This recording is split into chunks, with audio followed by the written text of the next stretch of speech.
Well, good afternoon to everybody. I know that the camera is not turned on right now, but we're trying something different this week. Yesterday being Easter, today, the day after. Easter has always held a special place in my heart. So we're going to start off by singing through a hymn on, well, I'm going to be playing and singing on the piano. The hymn, as you may see on the screen, is He Lives. I'm going to be putting the words up so that you can follow through the PowerPoint, and then after the hymn is over, I'll relocate back into the living room so that we can do a normal church service. So with that being said, let me get the words up there. All right. You need to be able to see this. All right, you can see that. Hymn number 526. And it's 2 feet away from me. All right. Hymn number 526 in my hymnal. Follow along on our pages.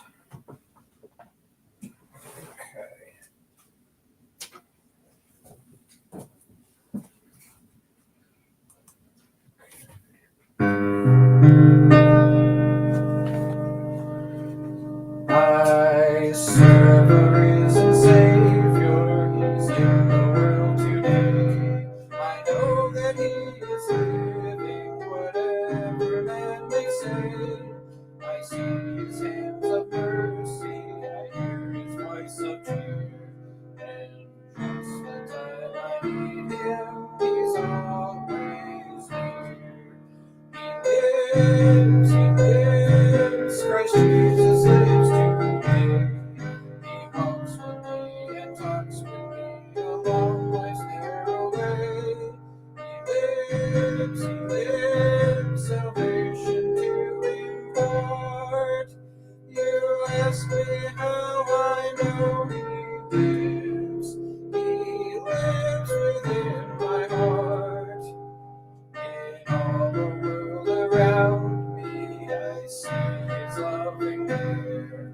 And though my heart grows weary, I never will despair. I know that He is leading through all the stormy blast. The day of His rejoicing has come at last. He lives, Christ Jesus lives today. He walks with me and talks with me along life's narrow way. He lives, salvation to impart. You ask me how I know He lives. He lives within my heart. Rejoice, rejoice, O Christian, lift up your voice and sing eternal hallelujahs to Jesus Christ the King, the hope of all who seek Him, the help of all who find. Not all there is so loving, so good and kind. He lives, Christ Jesus lives today. He walks with me and talks with me along life's narrow way. He lives, salvation to impart. You ask me how I know He lives. He lives within my heart. He lives, Christ Jesus lives today. He walks with me and talks with me along life's narrow way. He lives, salvation to impart. You ask me how I know He lives. He lives within my heart. Okay. We will be returning to the piano later, but right now I will be relocating back to the living room. So just bear with me as I head in that direction. So maybe I will. No, I'll just. If you're hearing distortions or whatever, it's because I'm carrying the microphone and stuff toward the living room.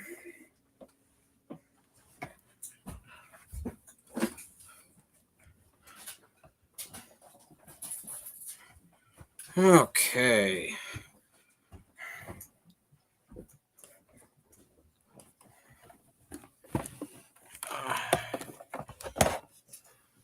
Dog, sit down, doggy. Okay, there's that. Here's this. Are you going to bring the camera? Paul. From the cooking first. Okay.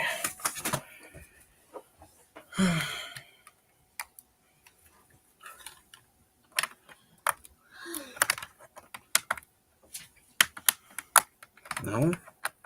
There we go. There's that. And here's a little bit of this.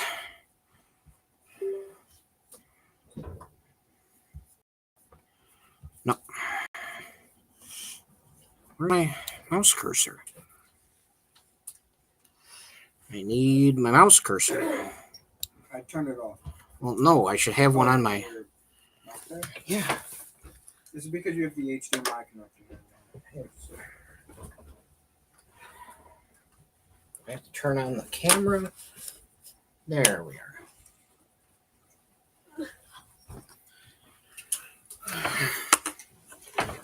Don't do this to me right now. There we are. Okay. Camera? No, not that camera. Hey! Oh, Hi, Dead Space. Should be that camera. That camera is the one I wanted. Okay. Okay.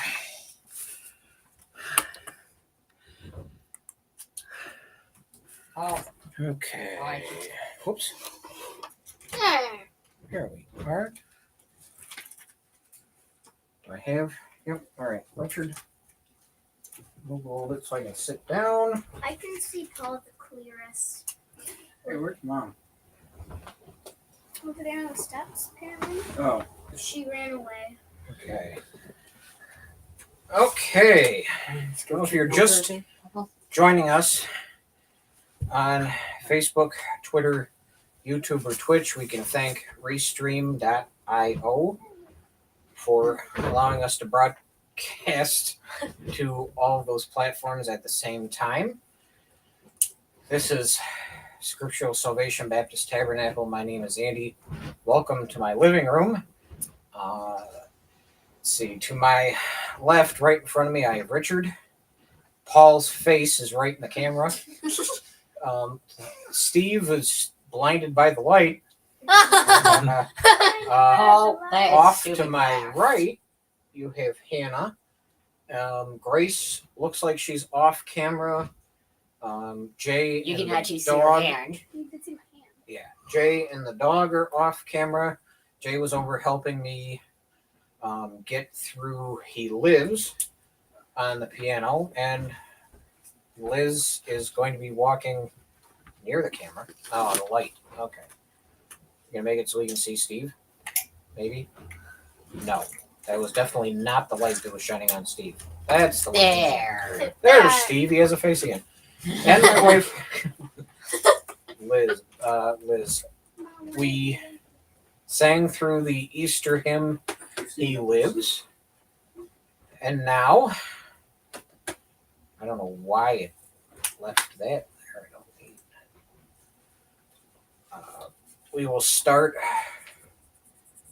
this week's service. Do you want me to turn the other light off, or is it No, it's fine. It's fine. okay? Just move. All I right. was just moving down my pants. Oh. Okay. Ah. Mark 16. And we will be doing a reading today from the book of Mark. When the Sabbath was past, Mary Magdalene, Mary the mother of James, and Salome bought spices so that they might go and anoint him. And very early on the first day of the week, when the sun had risen, they went to the Tomb. tomb. Yep, that word is tomb. Tom. And they went, and they were saying to one another, "Who will roll away the stone from us, the entrance of the tomb?" Oh, yeah. Oh, no, just sit still. Just sit down, Paul. Okay. And looking up, they saw that the stone had been rolled back. It was very large. Very good, Paul.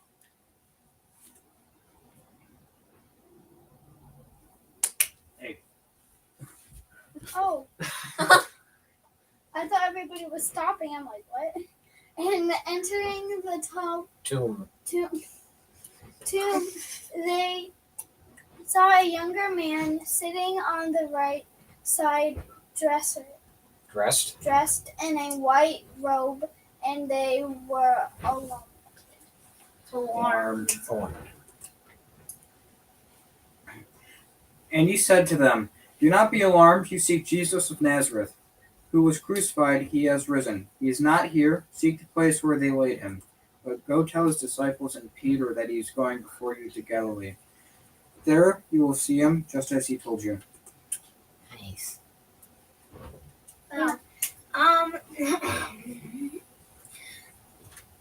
And they went out and fled from the Tomb. tomb, for trembling and astonishment had seized them, and they said nothing to anyone, for they were afraid.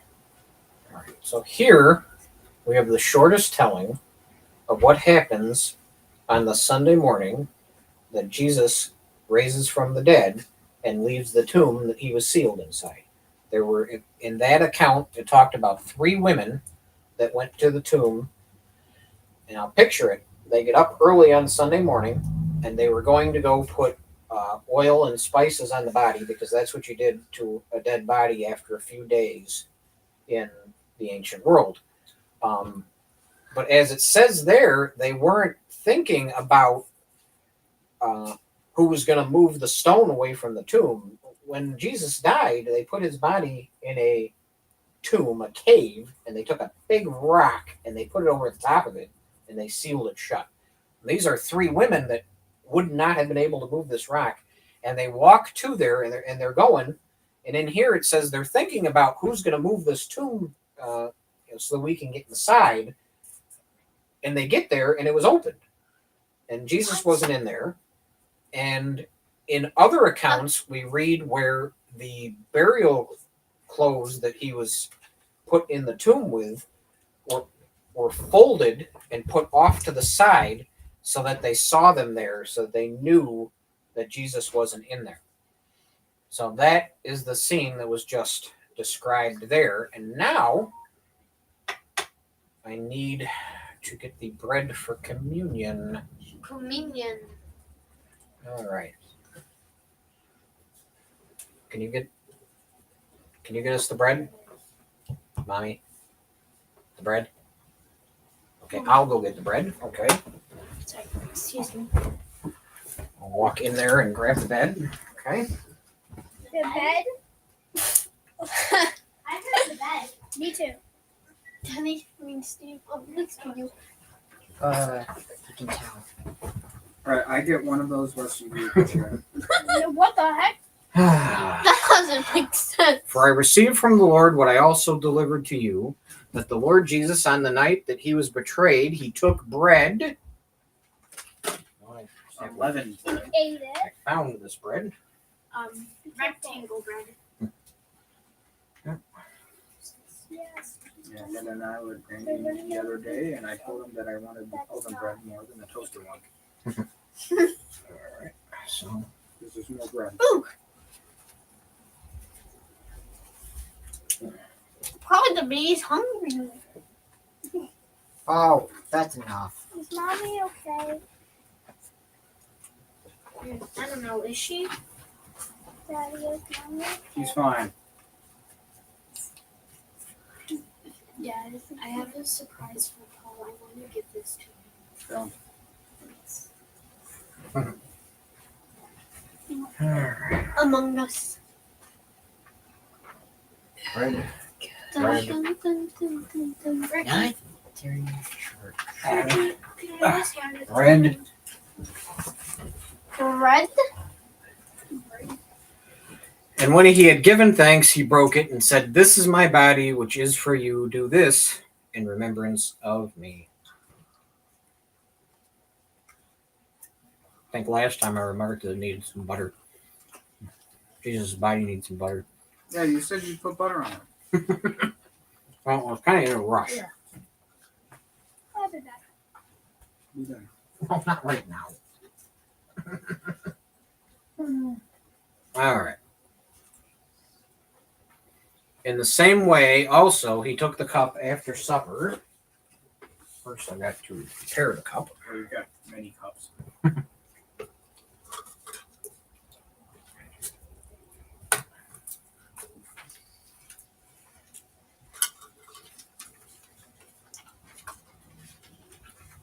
Oh.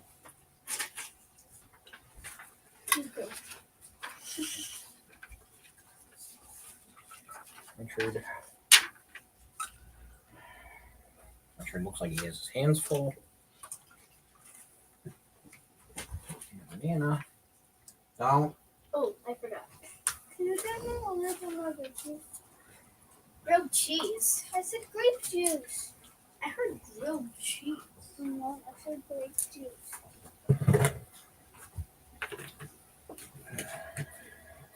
Stop being weird. Yeah, this will take a while for me.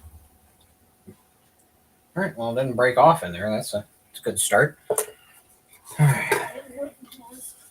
It did last time. Yeah, I did. No, but it was pretty much. Oh, I out of definitely the remember bottle. what I had. All right. Steve.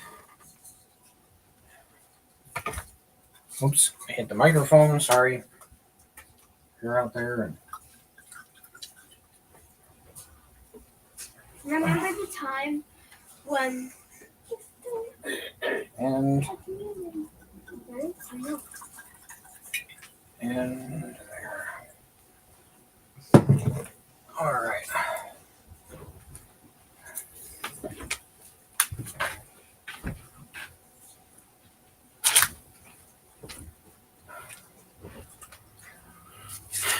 This cup is the new covenant in my blood. Do this as often as you drink it in remembrance of me. It's definitely different than the last time we had. Yeah. A different blend. Oh, it's still really smooth. Oh, it's a smooth, yeah. Okay. I finished my. I think I prefer the other one. Dad. Monday, if I had that. Hold on. Friday. Maybe I'm a little busy. Sorry. For as often as you eat this bread and drink the cup, you proclaim the Lord's death until he comes. I'm wondering if I can have that after Friday. Or, Shh. Focus. all right. You need to focus. And I need to attach. Split it with your brother. All right. Ugh.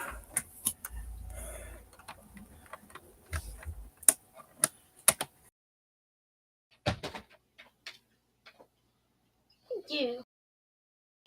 Are you doing this to me right now? There we go. Okay. we still have everybody? I have to remember. So that was North Country. I need to get the other blend. What's the other one called? St. Lawrence Red, I believe. That's what that is.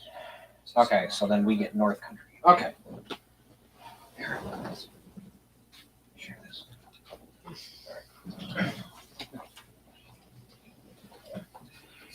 Okay, do we have everybody?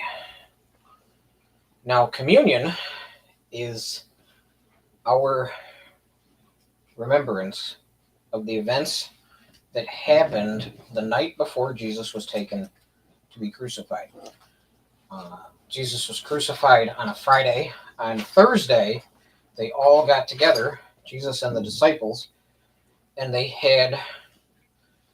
sat at dinner, and Jesus said these words to them to remember him by. We are going to take a pause from the book of Genesis this week. I really did want to keep on going with our story and continue on because it picks up where Jacob has left the house and he goes up and lives with Rebecca's family, Laban, and it gets really good. But as always, when it comes to Christian holidays, I made a Facebook post yesterday where I said he has risen, and somebody has to always respond that you do know that Easter has absolutely nothing to do with Christianity and with Jesus, and that it's a pagan holiday and you shouldn't celebrate Easter as a Christian. So I thought I would take this time to tell you how this is all falsely directed. But I celebrate Easter as a Christian. One Yes. that is Richard, wrong. you'll let that hey. explain it. Some people, all Easter is to them is bunnies, eggs, candy, and chocolate. And still others, they will tell you that Easter is pagan. You do know that when you're doing that right near the microphone, it absolutely sounds ridiculous. Okay. Sorry. Still other people will tell you that Easter is pagan, that it has its rights in its roots in pagan festivals about fertility and eggs. It has nothing to do with Jesus Christ, and we're not even going to allow you to even mention God when it comes to Easter, which is the effect that I seem to get all the time whenever I try to talk to somebody about Easter and how it's a special day to me, because I remember Easter's gone past from when I was a kid, and Generation. yes, yes. But where exactly does Easter come from? When and the test that I have to find out where people stand on this subject is if you tell people either he is risen or you say Alleluia, you will get either people will respond with you do know that Easter isn't a Christian holiday, or they'll respond with I'm a proud atheist and I don't believe in Easter. And this is the effect that happens all the time with me. And I've honestly found that if somebody does not want to believe that Easter has anything to do with Jesus Christ and Christianity, no matter what you say to them, it's not going to change their mind. So there's no point in pushing let them believe what they believe. You can let them know that you don't agree with what they say. What, Hannah? I never knew Easter was a Christian holiday, but I didn't know Christmas was. Well, so here we'll talk about why we celebrate Easter. Okay. Yeah, I honestly want to know that too. To me, the Easter association is the resurrection of Jesus, his glory that he achieved when he went from being beaten, broken, and dead to being alive again. And to me, whenever I think of Easter, I think of He is risen, and this is where everybody responds with, He is risen indeed. indeed. Yes, that's what's supposed to happen. When I say He is risen, He is risen indeed. Yes. Yep, very good. I'll put it. So, the question when it comes to East, Paul, you're gonna make a lot of noise. I'll bring it here. Just sit down. The question when it comes to is Easter really a pagan holiday that has its roots in ancient fertility festivals, or is Easter a Christian holiday where we remember and celebrate the resurrection of Jesus Christ from the grave? An important fact to remember is that Easter is always on a Sunday.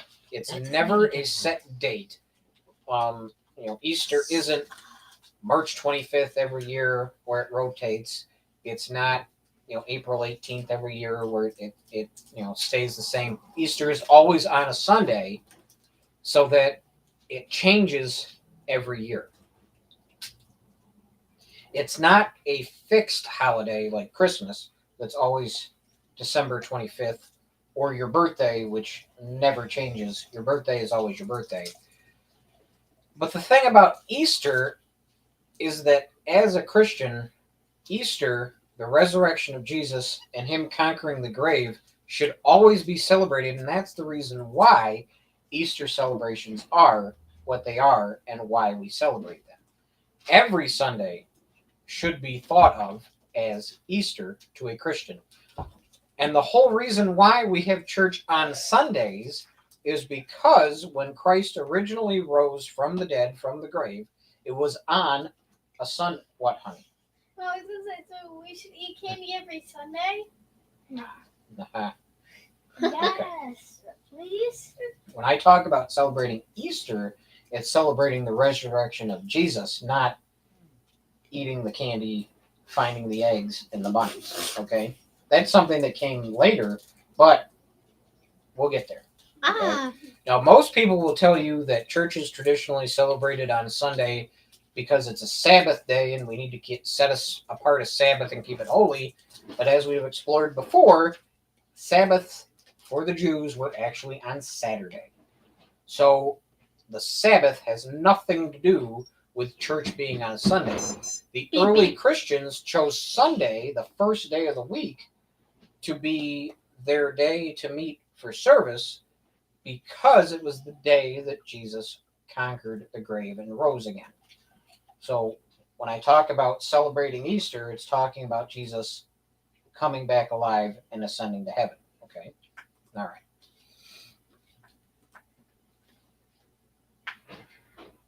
What I'm told all the time is you'd have to be an idiot not to realize that there's definitely evidence of ancient fertility festivals with sex, eggs, and rabbits.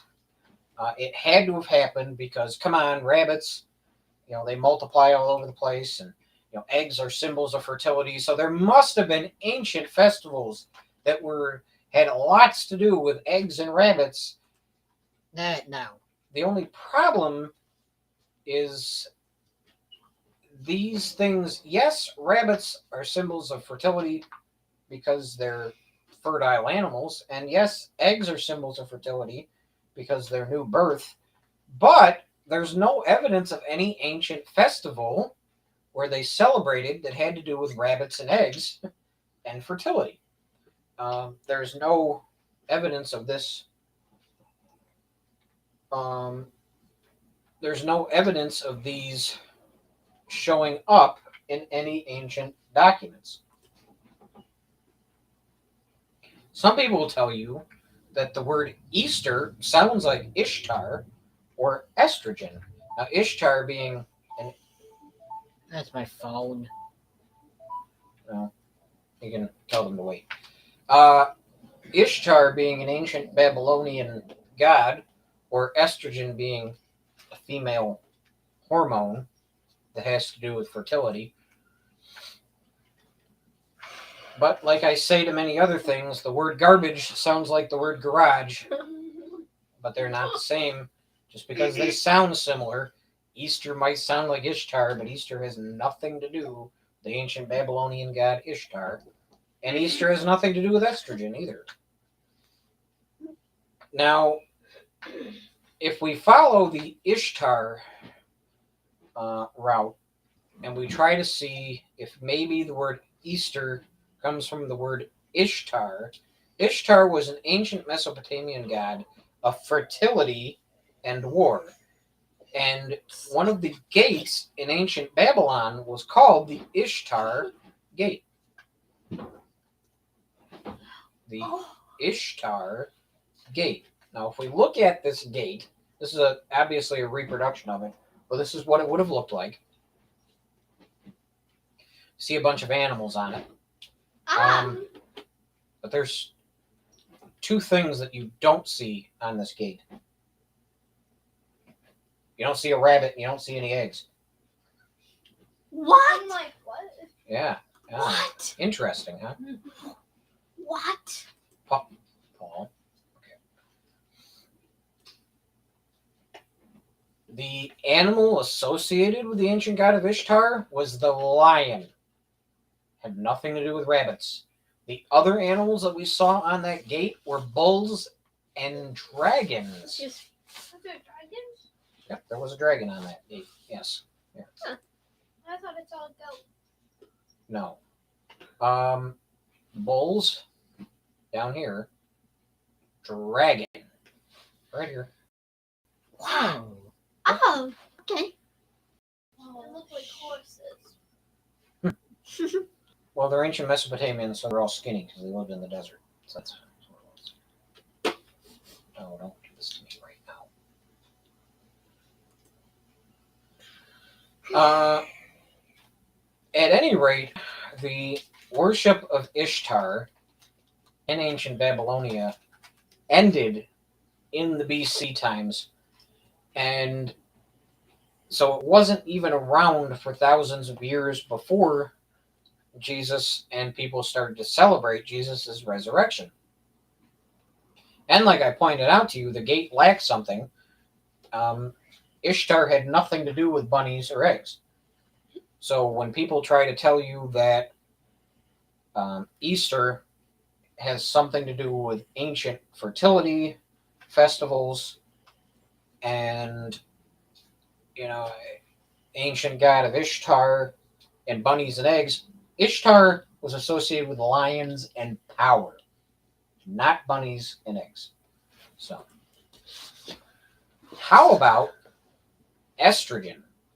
Estrogen, female hormone. Again, estrogen and Easter sound similar.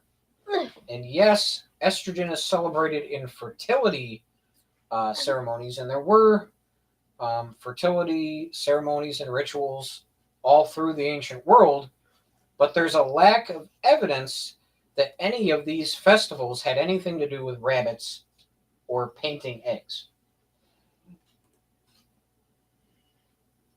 There was an Anglo-Saxon god called Ostara, and some people in Germany tried to put forward the idea that Ostara is where we get the word Easter. But Ostara was celebrated during the solstice. And what they would do for that is they would dance around poles with flowers and set bonfires and wake up to see the first light of the spring solstice. I know what a solstice is. We learned that in school. Yes. Well, Ostara was most likely the god that the pagans worshipped when they had solstice festivals, but Ostara was not associated with bunnies or eggs. So there is no historical evidence of there being Ostara festivals where they carried around bunnies or painted eggs. Nowadays, if you look up Ostara, they will show you pictures of an old Anglo-Saxon god holding a rabbit and eggs, but that's only because they're trying to tell you that our modern celebration of Easter has to do with this ancient celebration of Ostara. Ah. Okay. So Easter is not about Ostara, and it's not about estrogen, and it's not about Ishtar. Where do we get the word Easter anyway? We're not 100% sure, because before the Anglo-Saxon influence, Easter was called Pascha in Romance and Latin languages. So the ancient, well, not ancient, but the Middle Ages church would have called the festival Pascha, where they celebrated Jesus's resurrection. It would have had nothing to do with Easter, and Pascha is what links Jesus's resurrection to Passover. When we did communion, and we talked about them breaking the bread and drinking the wine and remembering Jesus's sacrifice for us, that happened during the Jewish festival of Passover, and then right after that, Jesus rose from the dead. In the old Anglo-Saxon calendar, they had a month on their calendar called Aoster Monath. It was the 4th month of the year. And this would have been their April. And what happened was, whenever the celebration of the resurrection of Jesus came along, this Pascha festival, it would happen during Aoster Monath in April most of the time. So people began to associate the month of Aoster with Easter. Ah. Okay. So most of the time, Easter is in the month of April, as I said. There's sometimes it does end up happening in March, but not as common. How does it get in March? We'll get there. But there's another famous holiday that we celebrate here in the United States that's very similar to having its holiday name associated with the month that it occurs in. It's a holiday that has to do with declaration and revolution and England and colonies and fireworks. It is, July 4th. well, it is blank day, Independence Day, or the 4th of July. Yes, very good. So that holiday is actually Independence Day, but because it's always in July, people call it the 4th of July. Oh. So it's a holiday that's associated with a month, not its name day. Easter got its name because the month it normally falls in, Aoster, so it being associated with Aoster getting the name Easter. So that is where we get the word Easter. Not estrogen, not Ishtar. Grace April. Grace won't leave me alone. Can we focus, please? Yes, bunnies are fertile, and yes, eggs symbolize fertilization. But this is not a solid argument. Just because bunnies are fertile animals and eggs symbolize fertilization doesn't mean that there was always festivals in the ancient world where there were people running around with bunnies and colored eggs. There's no evidence in ancient spring rituals of people praising bunnies and coloring eggs. The first written evidence of bunnies associated with Easter is the year 1572. Pagan rituals died out long before that. So bunnies weren't even associated with Easter, this spring festival, until 500 years after the pagan rituals ended. Most of these pagan rituals, like I said, they would dance around poles and they would worship flowers and be up early to see the spring solstice, but they had nothing to do with bunnies or eggs. And the bunnies didn't even enter the equation until 1572, almost 600 years. What, honey? They're worshiping the flowers, and they're like, "Oh my Lord, flowers, I love you." Were there bunnies in ancient Mesopotamia? No, there were not. There were desert hares, which are different, but like I showed you before on the Ishtar Gate, there weren't pictures of bunnies on there or eggs. Oh no, dear. Now, so where do eggs get associated with Easter? Now we see that bunnies, and the whole reason that bunnies are associated with Easter is before Easter, before Easter month, before April, how many bunnies do you see outside? Not many, because it's still cold and snowing, right? Bunnies don't start showing up until Easter. So they were associated with Easter because they were an animal that came out and you were celebrating them coming back from being gone for so long. Now, associating eggs with Easter is tricky, but it possibly comes to us from Lent.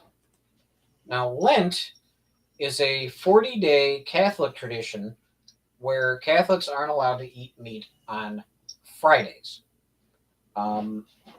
If you know any Catholics, that's why the fish fries are popular on Fridays, because they're not allowed to eat other types of meat, but they're allowed to eat fish.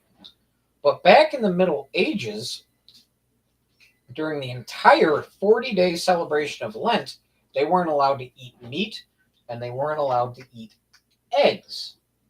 So what happens is, as Lent is coming to an end, so the end of Lent is Easter.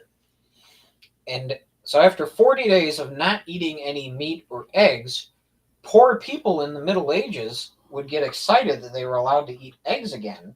So what they would do is they would take these eggs and they would decorate them.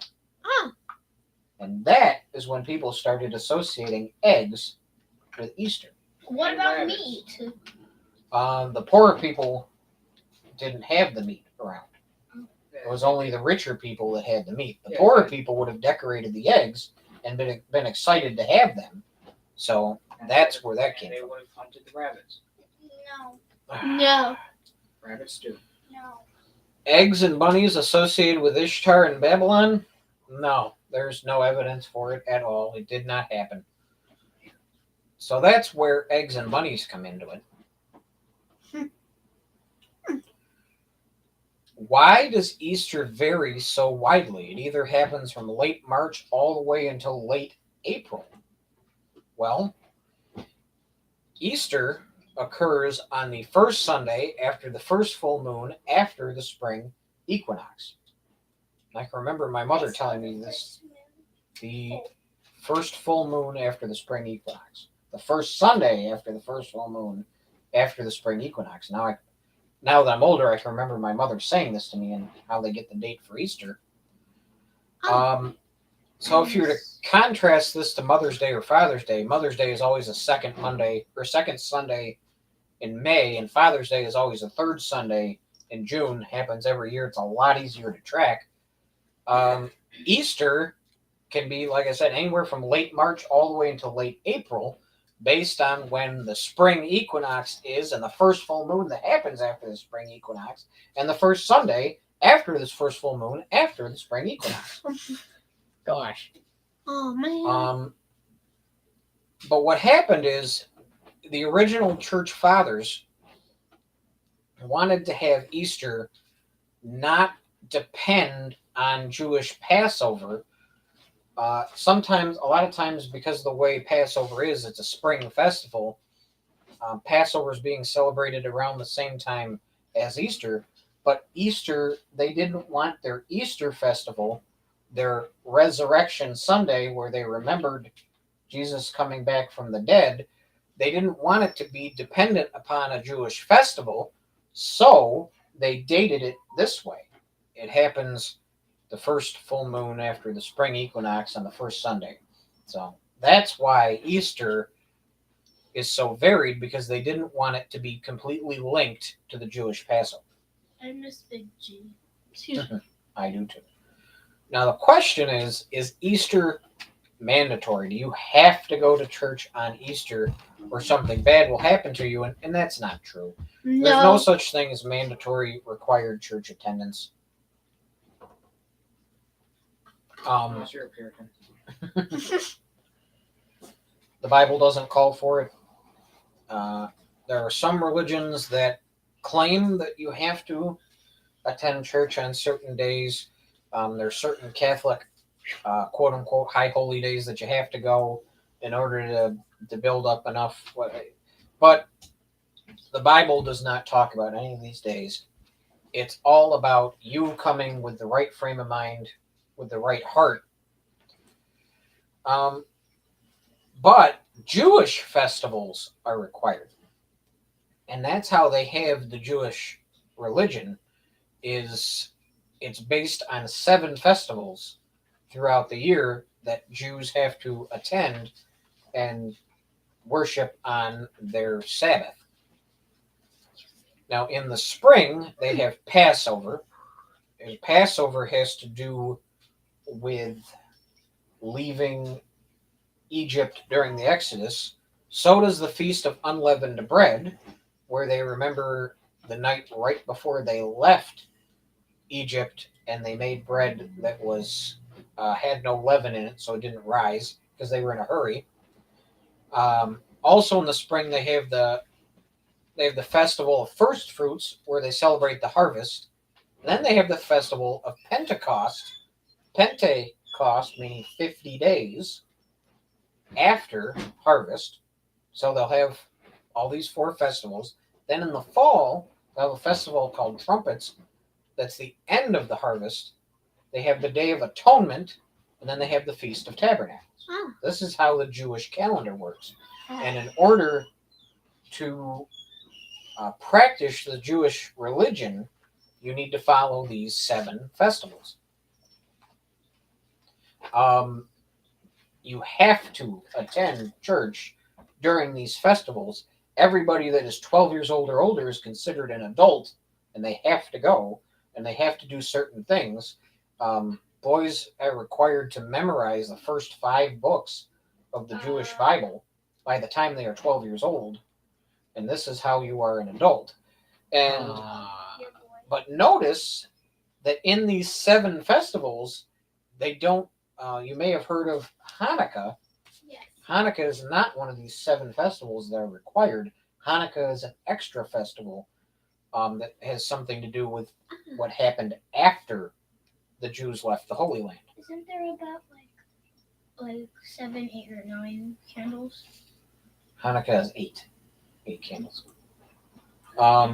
Many think that because these 7 Jewish festivals are required in the Jewish religion, that Christmas and Easter are required in the Christian religion, and this is not true. What Resurrection Day or Easter or Christmas is like is communion. We use communion as our way of remembering what Jesus did for us.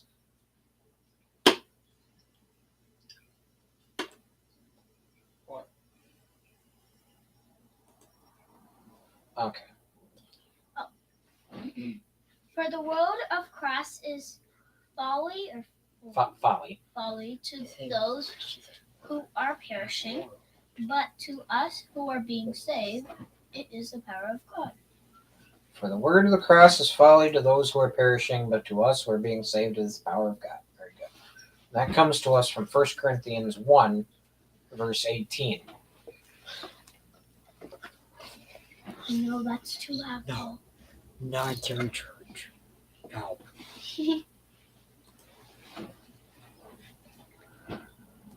And what this verse is telling us is that the unsaved people who aren't Christians make fun of Jesus and Easter because it is silly to them. They want to discredit that Jesus ever existed, that his sacrifice for us ever happened, and that he was risen from the dead. But there is more to it.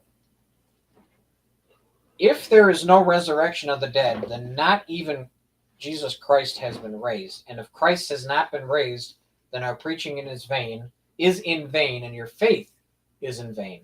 And what that's telling us is that the resurrection of Jesus from the dead is the most important part in what makes us Christians.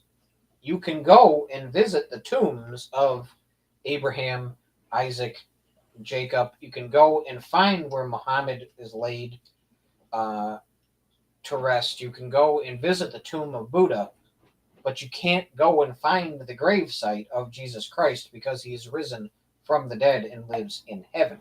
And that means that since there is a resurrection, Christ's sacrifice for us is the most important part of Christianity. If you can discredit resurrection and that it even happened, all of Christianity falls around it. People attack Christianity in one of two ways. And one of them we talked about in Genesis. It's when they try to make Genesis not important, and they try to make it so that the events are mythical and they're tied to, fantastic stories. When you don't believe Genesis as pure history, then you're not willing to have a firm foundation for Christianity. The other way you discredit Christianity is through completely denying that Jesus died for our sins as a sacrifice and then rose again. Anybody can go and be sacrificed, but that sacrifice doesn't mean anything unless Jesus rose from the dead and lives so that we can be free from our sins. The single most important event that happened in all of Christianity was not that Jesus was put to death. It was that he rose again and now he lives. He was buried and the tomb was sealed, yet he is risen. He is risen indeed. He is risen. He is risen indeed. He is risen. He's risen indeed. Thank you. That's what I was waiting for. Why is nobody saying it? I don't know. J. And that's what I had. Ishtar. Intro. Well, so, oh yeah, I wasn't able to. All right, so the things that we talked about were these subjects. You have to pose face really close to the camera. Oh, Really? and now I'm gonna relocate back there. Keep a sheet for yourself this time. Pass out the rest. Dad, you're a really good singer and you're a really good pianist. Thank you. You're welcome. All right, now we need to install an organ. What? What the bananas? Okay. I don't know what an organ is. An organ? Like your All right. No, not that organ. All right, everybody. I'm gonna be Take one, pass one. relocating the computer. Is it the So, same one just or stick it's with gonna us be different? here.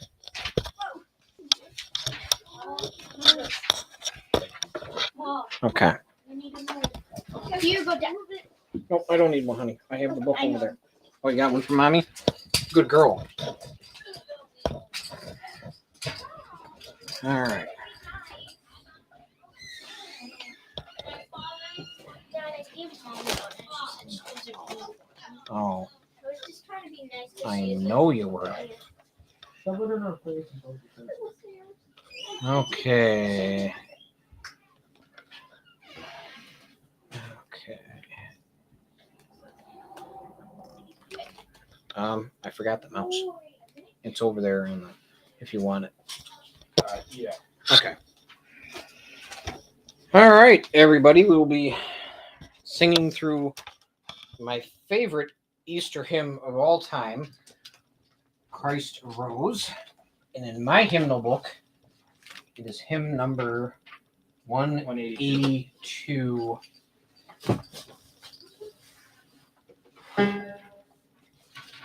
182.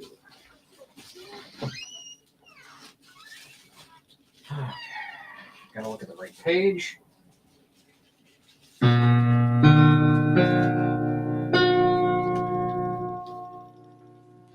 Low in the grave he lay, Jesus my Savior, waiting the coming day. Jesus my Lord and Savior, from the grave he arose with a mighty triumph of his foes.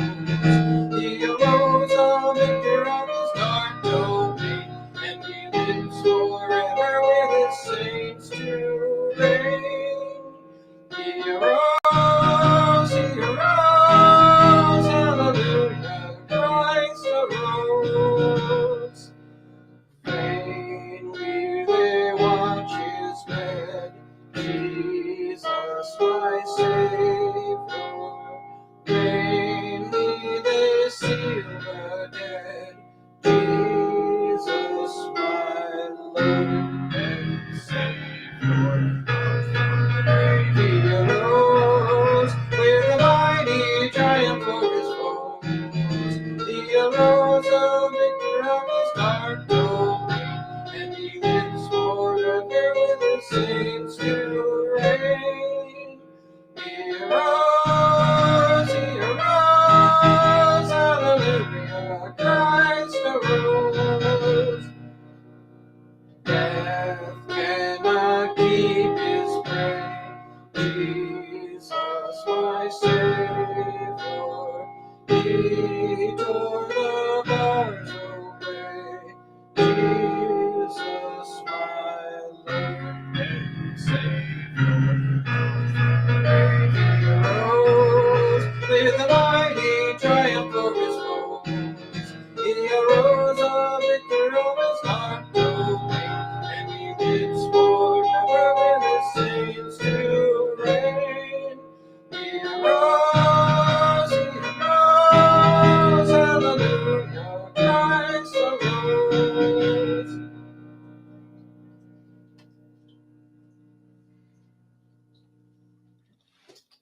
I wanted to thank everybody that was able to join us this week. Connection issues. I hope we were able to finish. And there is where we'll end the stream. Hopefully we'll see you next week, and I hope everybody had a great Easter.